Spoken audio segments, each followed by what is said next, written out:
time for business. Let's say hello to Cole Stangler. How have the markets been reacting?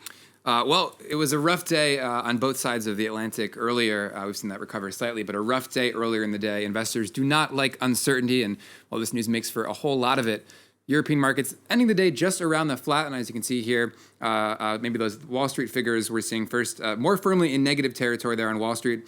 The Dow Jones just below the flat line, the losses on the S&P. The NASDAQ, meanwhile, down more than 1.5%. Maybe get those European figures now where we saw it actually wasn't so bad in Europe on the major European bourses earlier. The FTSE with some gains there, the CAC 40 also just above the flat line, and the Frankfurt DAX trading still in negative territory. So recovering some of the losses, but still a rough, patchy trading day across the markets. Now, driving that slide, and not just in the United States, is the uncertainty that's been unleashed by Trump's positive case. It raises questions over the leadership of the world's largest economy just a month before one of the most hotly contested elections ever. It could lead to further doubts over stimulus in the U.S., an issue that's still up for debate in Congress, and it could raise doubts over the reopening of the American economy, all issues that reverberate not just in the United States, but around the world. Now, staying in the U.S., just hours ago, the country's closely watched monthly jobs report was released. While it found the unemployment rate fell slightly, job growth was still lower than expected. Underlines just how fragile the recovery is. Wasim Cornet has the details. The U.S. economy is continuing to create new jobs, but a lot less than what's needed to erase the losses that were incurred during the coronavirus pandemic. That is the main takeaway from the September jobs report, the last monthly update before the presidential election. The country's employers added 661,000 jobs in September, the fifth straight month of job gains. That has allowed the unemployment rate to drop to 7.9%. But the devil is in the details. The drop in joblessness mostly reflects a drop in the number of people seeking work, rather than an uptick in hiring. And the gains that were made mostly come from workers who were laid off in the spring and are now being hired back.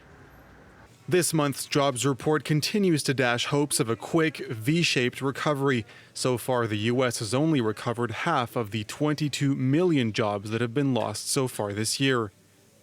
And Washington's failure to reach an agreement on a stimulus plan could delay a recovery even further.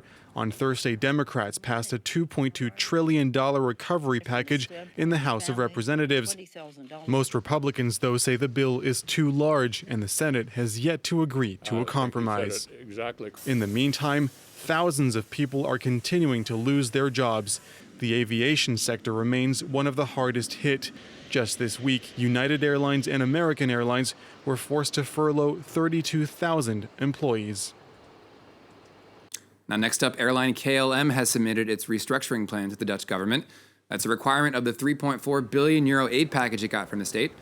KLM, which shares a holding company with Air France, says the plan will help reduce costs by some 15%, as well as cut carbon emissions in half by 2030. It also includes job cuts. KLM is on track to slash its workforce by some 20% by the end of the year.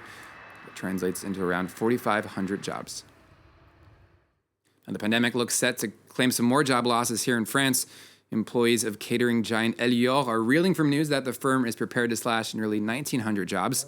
Comes amid a broader shift toward telecommuting. Elior says its client staffers now work from home around twice a week as opposed to once a week before the pandemic.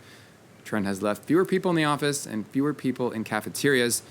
Unions representing Elior workers say the proposed cuts come at a very difficult time. Les restaurants qui sont fermés actuellement, ce sera des licenciements francs. Et là, c'est notre plus grosse inquiétude. Et ça, vu la conjoncture actuelle, ça va être très, très compliqué.